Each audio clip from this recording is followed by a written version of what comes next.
Ada teman setelah pulang dari satu ibadah berkata begini, "Hadirat Tuhan sungguh dahsyat sekali. Tubuhku menjadi gemetar, merinding semuanya ini dari awal ibadah sampai selesai."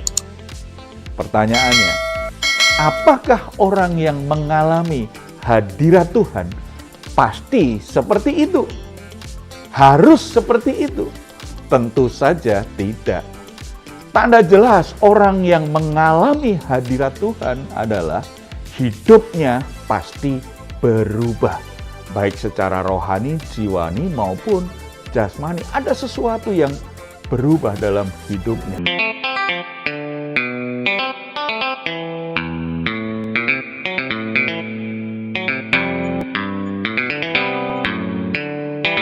Salam, God Lover yang dikasihi oleh Tuhan Yesus. Senang berjumpa kembali dalam program Rise and God malam hari ini bersama Diaspora TV. Setelah melewati berbagai kesibukan sepanjang hari ini, mungkin ada situasi tertentu yang membuat jiwa saudara menjadi letih lesu dan berbeban berat. Situasi apapun yang sedang saudara hadapi, jangan pernah menyerah.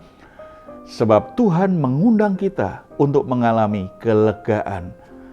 Tuhan Yesus berkata, "Marilah kepadaku semua yang letih lesu dan berbeban berat. Aku akan memberi kelegaan kepadamu." Mari kita responi undangan Tuhan ini dengan iman kita datang kepadanya di dalam doa. Bapa di surga, kami datang kepadamu membawa semua pergumulan kami, beban berat hidup kami, karena kami sangat percaya firman-Mu bahwa di dalam Engkau kami akan mengalami kelegaan. Sebagaimana Tuhan sudah menolong dan memberkati kami di hari-hari yang sudah kami jalani termasuk hari ini, maka kami percaya semua masalah kami bisa kami hadapi dengan baik, dengan kuat. Bahkan kami akan temukan jalan keluar yang terbaik karena Tuhan yang membukanya bagi kami. Bapa, berfirmanlah kepada kami malam hari ini. Kami rindu untuk bisa mengerti apa yang Tuhan firmankan dan kami mengerti arah hidup kami lebih baik. Terpuji namamu dalam nama Tuhan Yesus. Amin. Ada teman setelah pulang dari satu ibadah berkata begini, "Hadirat Tuhan sungguh dahsyat sekali. Tubuhku menjadi gemetar, merinding semuanya ini dari awal ibadah sampai selesai." Pertanyaannya, apakah orang yang mengalami hadirat Tuhan pasti seperti itu? Harus seperti itu? Tentu saja tidak. Tanda jelas orang yang mengalami hadirat Tuhan adalah hidupnya pasti berubah.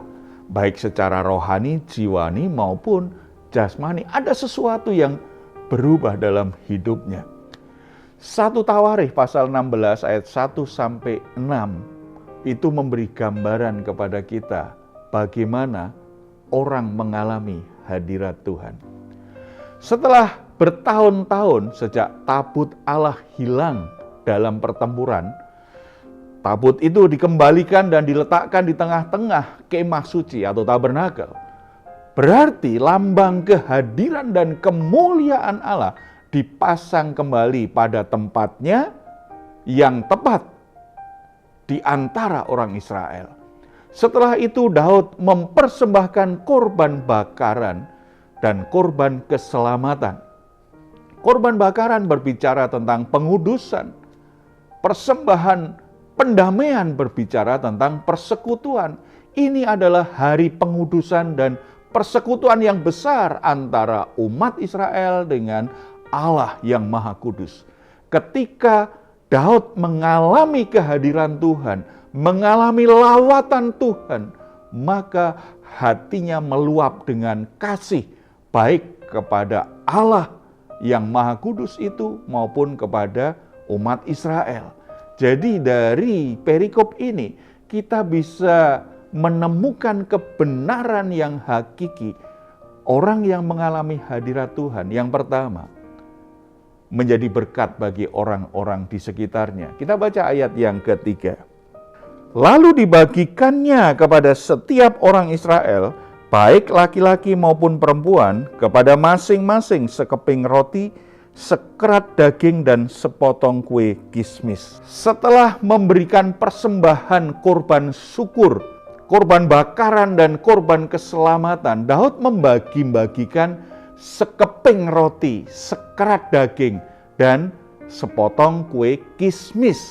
Hati Daud yang mengalami kehadiran Tuhan dipenuhi dengan sangat kuat akan pribadi Tuhan.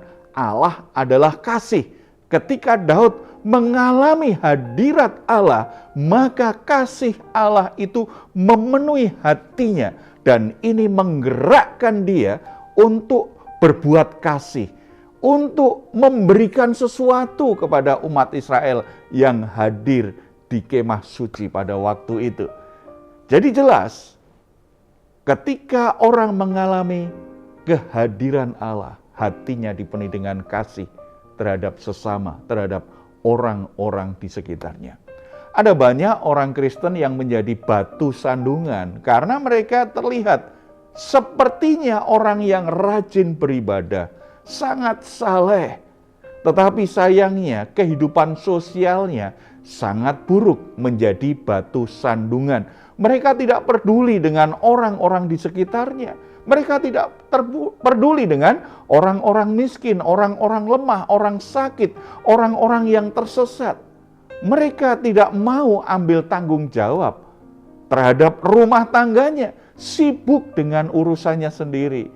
Bahkan mungkin di antara mereka memiliki hubungan yang begitu buruk dengan pasangannya, dengan anak-anaknya, dengan saudaranya, dengan sahabatnya. Menjadi orang-orang bermasalah. Ada sesuatu yang keliru dipahami atau diyakini oleh sebagian orang. Berpikir hadirat Tuhan hanya sekedar merasa merinding-merinding, merasa badannya gemetar, membuat dia bisa tergeletak. Enggak seperti itu. Hatinya dipenuhi dengan kasih terhadap sesama, meluap dengan kasih Tuhan, sehingga dia akan peduli, dia akan penuh belas kasihan, dia akan penuh dengan dorongan untuk menyalurkan kasih itu kepada orang-orang di sekitarnya. Yang kedua, menjadi antusias untuk memuji dan menyembah Tuhan.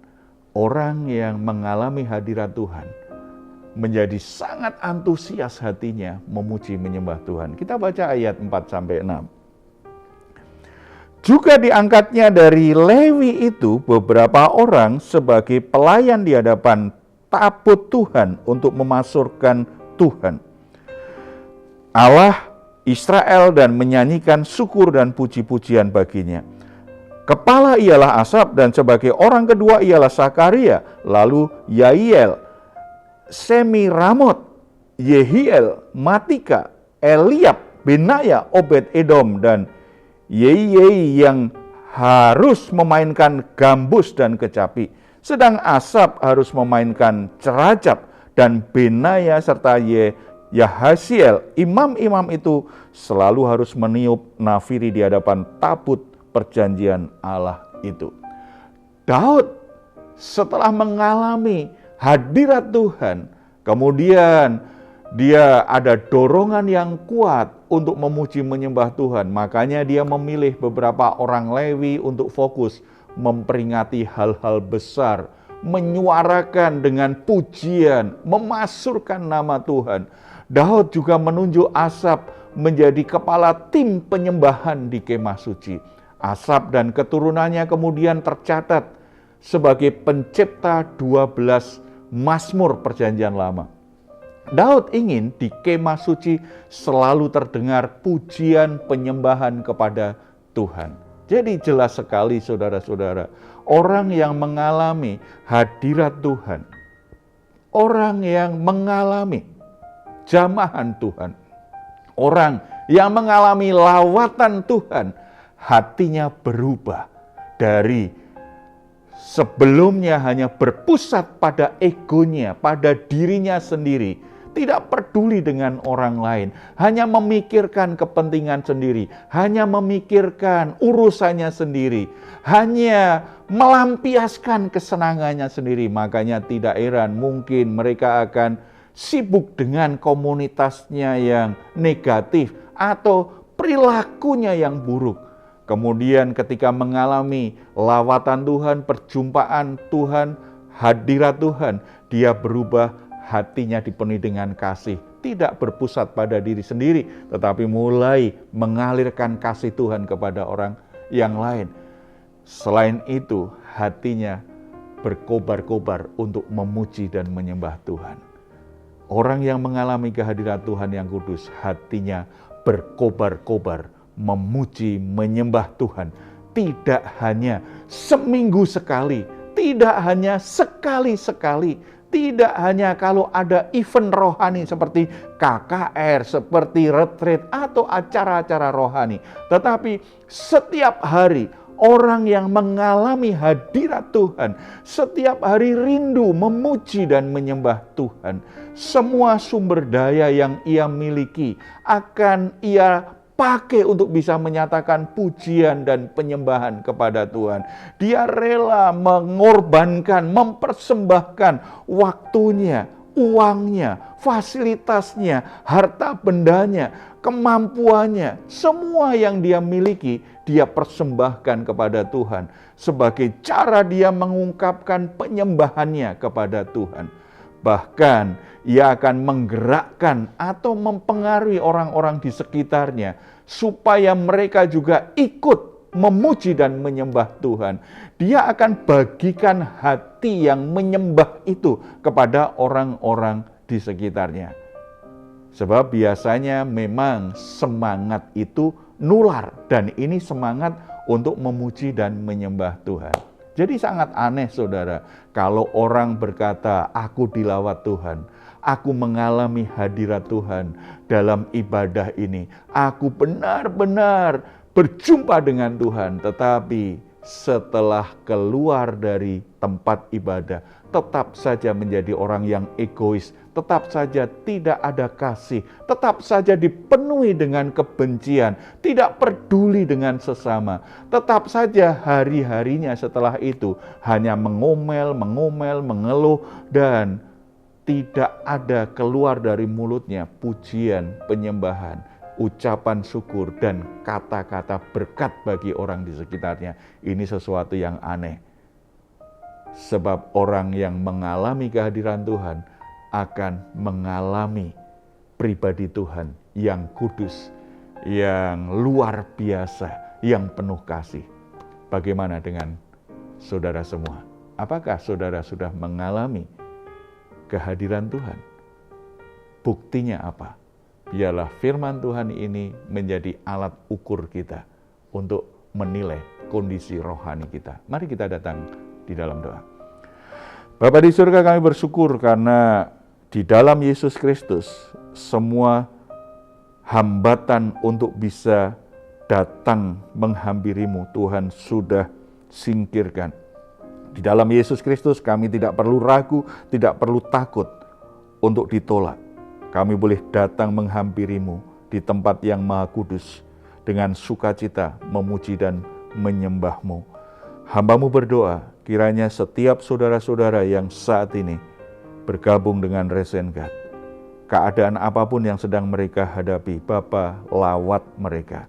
Nyatakan hadirat-Mu yang kudus, nyatakan pribadi-Mu yang kudus dan penuh kasih dalam kehidupan setiap orang yang saat ini sedang menikmati Resengat ini. Biarlah mereka dipulihkan hatinya, dikobarkan hatinya. Lewat perjumpaan pribadi denganmu, hati mereka akan dipenuhi dengan kasih-Mu. Mereka tidak hanya mengasihi Tuhan dengan cara bersyukur dan memuji menyembah-Mu, tetapi mereka juga mengalirkan kasih Tuhan kepada orang-orang di sekitarnya. Semua kebencian, semua sikap yang buruk terhadap sesama itu menyingkir dari hati mereka. Yang ada adalah kasih, belas kasihan Tuhan mengalir lewat hati mereka kepada orang-orang di sekitarnya. hidup anak-anakmu akhirnya tidak hanya memuji menyembah Tuhan, tetapi juga jadi berkat bagi orang-orang di sekitarnya. Pulihkan setiap hati, pulihkan setiap sikap yang salah. Firman-Mu sungguh-sungguh menerangi dan mengubah kehidupan kami semua. Dalam nama Tuhan Yesus kami berdoa. Amin. Jika saat ini saudara atau keluarga sedang mengalami pergumulan dan membutuhkan dukungan doa, di layar saudara ada nomor telepon yang bisa saudara hubungi. Tim doa kami akan mendoakan saudara. Silahkan jika saudara ingin memberikan komentar, silahkan menuliskannya di ruang komentar yang ada di channel Diaspora TV. Baik saudara, sebelum kita berpisah, mari kita memperkatakan bersama-sama Mazmur 4 ayat 8 sampai 9. Engkau telah memberikan sukacita kepadaku lebih banyak daripada mereka ketika mereka kelimpahan gandum dan anggur. Dengan tentram aku mau membarangkan diri lalu segera tidur, sebab hanya Engkaulah ya Tuhan yang membiarkan aku diam dengan aman. Puji Tuhan, selamat beristirahat. Doa saya untuk saudara semua, malam hari ini saudara sungguh-sungguh boleh mengalami resen God. Tuhan Yesus memberkati kita semuanya. Salam.